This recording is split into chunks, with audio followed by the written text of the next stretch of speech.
Hello everyone and welcome back to the channel. Today I want to talk about Adolescence. I know I'm a bit late to the game on this one. If you're not aware or didn't watch this a few months ago, a 4-part series came out on Netflix and it took the world by storm, particularly the UK. And it's a story about a 13-year-old boy named Jamie who is accused of murdering one of his classmates. And so the series follows him and tries to figure out what happened. It goes through, the whole criminal justice system and a young boy going through it. But the heart of the show is about the Manosphere and how a young boy like Jamie was basically corrupted by toxic masculinity online and really dives into what purportedly compelled him to commit an act of murder. And one of my big gripes with the show, spoiler alert if you haven't watched it, but there's no real backstory about the girl he purportedly killed. You never see flashbacks. Sometimes shows will have that to give you some backstory. There's nothing.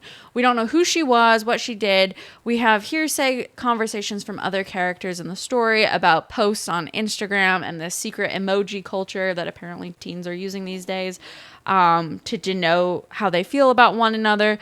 But there's no real conversation about who this girl was. And my takeaway after watching this was, well, maybe she was a bully. And girls are kind of like that. When girls like boys, especially if you're 12, 13, 14 years old, you kind of tend to be mean about it. You're teasing. You're not really straightforward. And even to this day, girl culture is terrible. And that in and of itself is highly toxic. But the way we communicate feelings for one another, it's not always straightforward. And so girls kind of do things that they don't actually mean and say things that can be hurtful. And that can be misconstrued. So the whole show is about toxic masculinity. But I think in reality, there isn't sufficient evidence to verify that the victim in the film was actually innocent.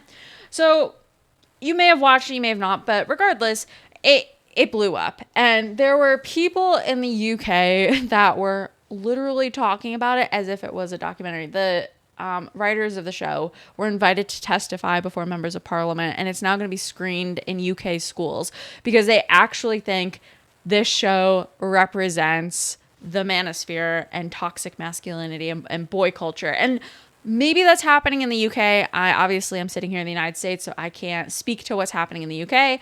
But I can give my take on how I think it's being interpreted. So there was this interview, I'll play in a second, but it went viral on a BBC morning show after the interviewers talked to a member of parliament, and they were just aghast that she wasn't going to watch the show because she was too busy serving her constituents.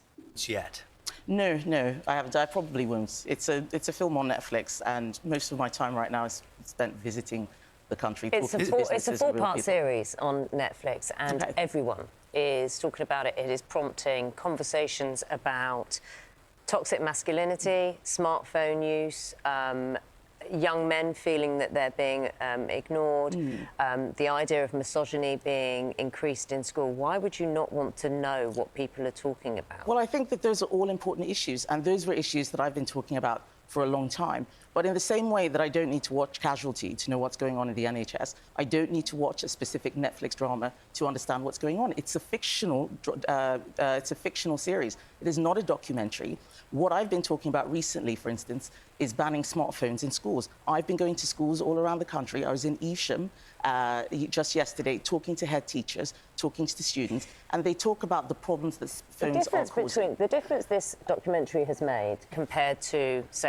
Notice how the show host calls it a documentary. The member of parliament said, this isn't a documentary, it's fiction, and she's been actually going around talking to her constituents, promoting an actual policy of banning smartphones in schools. And this isn't crazy. This is starting to happen in the United States too. We're seeing more and more school districts starting to pass rules to limit usage during the school day. That's not crazy. And the host still called it a documentary when it very much is a work of fiction. debate, a politician, any politician, leader of a party, the Prime Minister, going around talking in schools, is this has made much more of an impact than any politician has in terms of what people are talking about right now. So it's really confusing that you don't want to know why, how this has made an impact, how parents are now saying we need to know more about smartphone use. I can read what people are saying about it. I look at research. This is something that I've been looking at for a long time. You wouldn't want to know But straight from the horse's mouth. One of the things that I'm more bothered by is the fact that just yesterday we... Again, straight from the horse's mouth. This woman thinks that a Netflix show, a fictional show on Netflix, is a documentary. And the member of parliament is like, look, I read, I do study, like I analyze studies, I know what's going on. And they can't seem to, come to terms with that. We had Labour telling us that they're not going to be investigating the rape gang scandal, something which had happened all across the country. That's real. That's happening right now. We're not talking about that. We're talking about a fictional documentary. Do you think you're... We had thousands of... If I may just finish. We had thousands of victims. Female victims. Those are girls, young women, and some boys too. I met the mother of a boy who killed himself after being a victim. I want to talk about that because that is real. And yes, I'm glad that the Netflix drama is something that people are talking about, but it is not the only thing. There are many other things that are going on. And my job as opposition leader is to hold the government to account, get them to hold a full national inquiry on what is one of the biggest scandals in our country. And do you stand by the thing you just said a moment ago, that you're comparing Adolescence with Casualty? These TV programs. Did you really mean to say that? I'm saying very clearly that my job is not to watch lots of TV. My job is to get out there and make sure that I'm talking about the issues that are happening in the country right now. And yes, of course, we should be talking about misogyny. The rape gang scandal is one of the most misogynistic incidents that has happened in our country. So me talking about that, me asking for a national inquiry is doing my job. But telling me that I should go home and watch Netflix is you trying to tell me how to do my job. But I don't think that's how to do my job. I can read about... What point... All right, I think you've got enough here. And you can see why this person posted on X. This is absolutely bonkers. She's talking about a real world problem, grooming gangs in the UK, and misogyny that's embedded in that, actual misogyny. And she wants to find a solution to that and hold people accountable to that. And the show host can't get past the fact that she doesn't want to watch a fictional show on Netflix that supposes and hypothesizes about what misogyny is. And I think this is really important because the show on Adolescence, and you're starting to see this more and more, by the way, in film and media. So if you haven't picked up on this, like, definitely start paying attention. They're starting to cast white men as perpetrators of crime. And it really goes with this entire feminist narrative that white men are evil, they're out to get you, all men are bad, blah, blah, blah. When, migrants, for example, are getting a pass in the UK, and they're clearly doing actual harmful things in the real world that are having negative consequences on young girls across the UK. It's bananas. So I understand why there was such a response to this. But what obviously, and this is kind of what I was saying in the beginning, what's not covered in the conversation about Adolescence is the potential for misandry within the show. Again, Katie, the victim, her backstory was never told. The writers didn't acknowledge it. She may have pushed Jamie, the 13-year-old boy that committed the crime, too far, right? She may have done something evil. There's no acknowledgement that girls can do bad things. And I think this is part of my problem with how the whole conversation around toxic masculinity and the manosphere is being covered. I'm not saying that people like Andrew Tate are good people. I'm not saying people who ascribe to toxic masculinity are innocent. I'm not saying that they're not doing bad things. I'm saying that there's equivalent bad actors on the female side, and they're not being given any attention. They're always painted as victims. And I think that is actually a problem because it's not showing violence that's committed against young men. So I want to turn your attention now to this piece by Actual Justice Warrior. If you don't follow him, definitely give him a follow. But we'll watch a few minutes of this just to give you an idea of what's happening.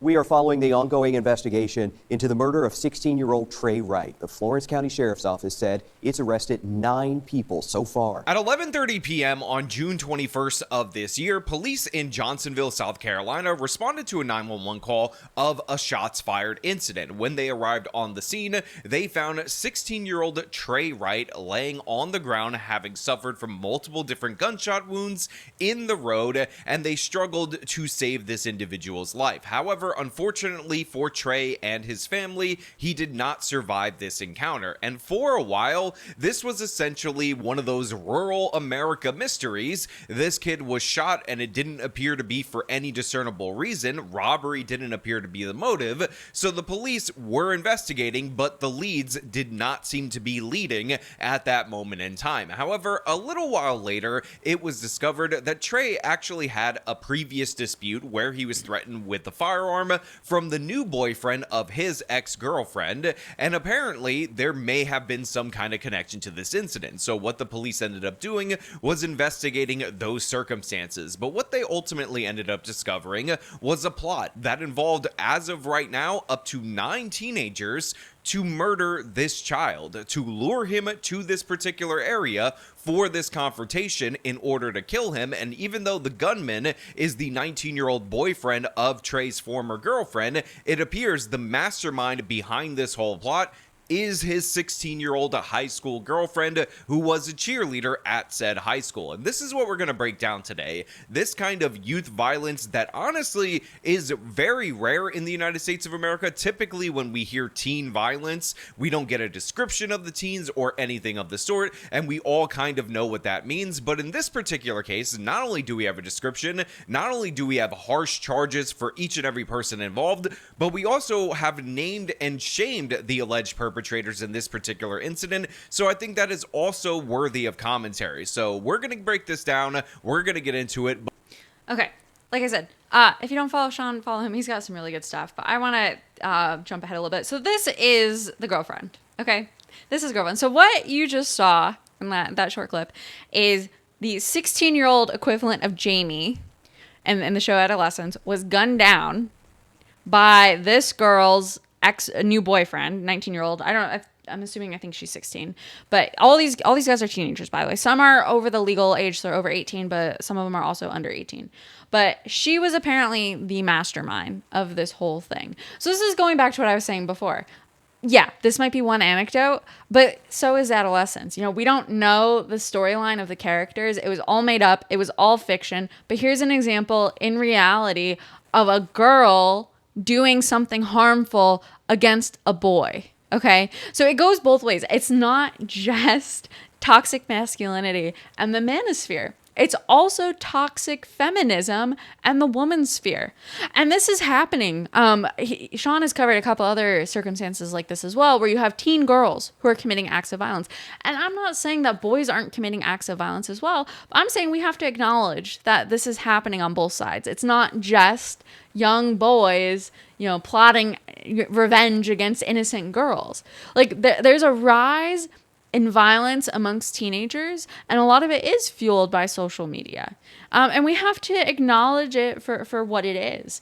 And I think just ignoring, one side in order to paint the other side with a broad brush stroke and paint it negatively is the wrong approach. Like I said, I don't know what's going on in the UK. If you are watching in the UK and there's something happening specifically there with boy culture, I would love to know. But clearly here in the United States, there are several examples, this is just one, of girls doing bad things, committing crimes. You can watch any, true crime show and you'll find women committing acts of violence. And oftentimes they get away with it. They get away with it because no one suspects them. No one suspects women, no one suspects teachers of abusing their students. There's currently a case, I think in Chicago, of a 30-something-year-old teacher who had an inappropriate relationship with a 15-year-old student. There's, you see moms on social media and moms on YouTube. There's no cognizance, or there's no recognition that they could do bad things. There's a girl that just wrote a book about her family, but the mom had abused the children and was documenting, they were a YouTube family.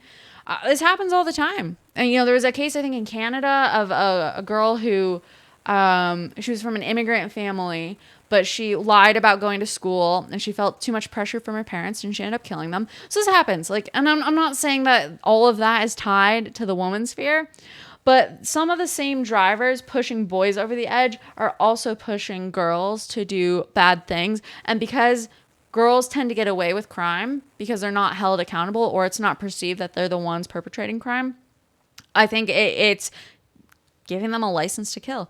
So I think this is worth paying attention to. I know, like I said, I'm late to the game on Adolescence, but I saw this come up on Sean's channel and I thought it was worth commenting on.